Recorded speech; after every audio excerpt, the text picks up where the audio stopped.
పాఠం ఏంటో తెలుసా? Time sense, symbol of time management. బెడ్లరా, ఏ రంగంలోనైనా ఎవడు విజేత అవుతాడంటే, ఏ సమయంలో చేయాల్సింది ఆ సమయంలో ఎవడు పూర్తి చేస్తాడో జీవిత పోరాటంలో వాడు విజేతగా నిలవబడటానికి దేవుడు కృప చూపిస్తాడు. క్రైస్తవుని జీవితంలో time management, time management, time management, time management. బైబిల్లో రాయబడిన ఒక మాట ఏంటో తెలుసా? యవ్వన కాలమందు పుట్టిన కుమారులు.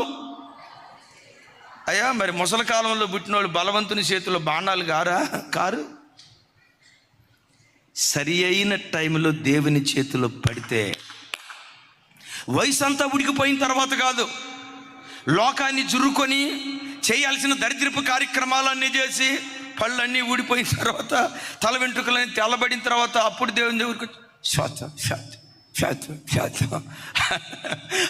ఆ వయసు అంతా ఉడికిపోయిన తర్వాత కాదు, నిండు యవ్వన కాలంలో లోకాన్ని అనుభవించగలిగే యవ్వనం నీలో ఉన్నప్పుడే, శరీరపు ఆశ ఇచ్చలు నీలో రంకెలేస్తున్నప్పుడే, నాకు ఈ లోకం వద్దు ప్రభా, ఒకే ఒక్క జీవితం నీ కొరకు నేను బ్రతుకుతానని నిండు యవ్వన కాలంలో నువ్వు దేవుని చేతిలో సరి అయిన టైంలో పడితే, లోకాన్ని తలకిందులు చేసే బలమైన బాణంగా దేవుడు వాడుకోవటం ప్రారంభిస్తాడు.